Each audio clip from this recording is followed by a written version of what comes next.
정답은 X입니다.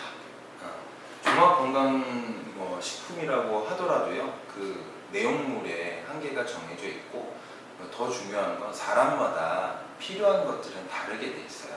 예를 들어 그 야채나 과일류를 잘 안 드시는 분, 아니면 그 탄수화물 같은 거에 집중돼 있는 분들, 이런 경우에는 완전히 식이 내용이 다르기 때문에 거기에 따라서 필요한 성분들은 다를 수밖에 없습니다. 네, 당연히 추천할 수밖에 없을 것 같아요. 저도 아침 외에는 거의 항상 밖에서 먹고 있기 때문에 신선한 야채나 과일을 섭취하기가 너무나도 어렵거든요. 밖에서 사 먹는데 뭔가 그 조리되지 않은, 영양분이 파괴되지 않은 야채나 과일을 섭취하기 힘들기 때문에 그런 부분들을 부족한 것은 항상 건강기능식품으로 보충해주고 있습니다. 네, 그렇습니다.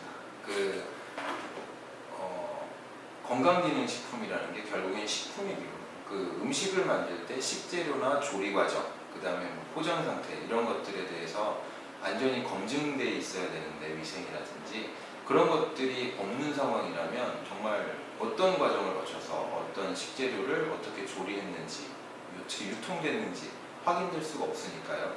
음식은 그런 부분에서 제일 중요한 부분이거든요. 조리 과정에 식재료에 문제가 있다든지 조리 과정에 문제가 있으면 도리어 득보다 실이 많을 수 있는데, 그런 것들을 보증할 수 있는 것이 이제 인증 마크니까요. 꼭 필요한 거라고 봐야겠죠. 정답은 X입니다. 물론 이제 신뢰할 수 있는 브랜드라는 건 참 중요한 부분이긴 한데요.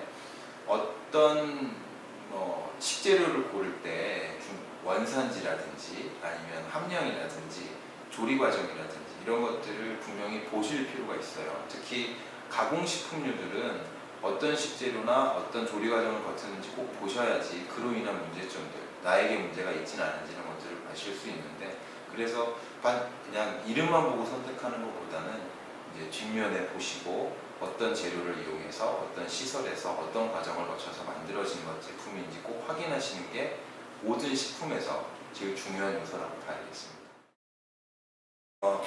정답은 맞습니다. 목표가 명확할 필요가 있어요. 그리고 중요한 것은 본인이 어떤 건강 상태에 문제가 있는지, 보완해줘야 될 점은 뭔지, 그다음에 넘치는 부분은 뭔지, 그 부분을 고려해서 거기에 부합되는 제품을 드셔야지, 아무리 좋은 것도 과해서 좋을 건 없거든요. 그리고 그다음에 부족한 거는 반드시 보충을 해줘야 되고요. 그런 면에서는 자기의 건강 상태를 정확히 알고 있는 선생님하고 상의를 해서 자기가 부족한 걸 어떻게 보충해야 될지, 어떤 제품, 어떤 과정에서 만들어진, 어떤 재료를 이용한 그런 제품을 선택해서 드시는 게 가장 유익한 방법이겠죠.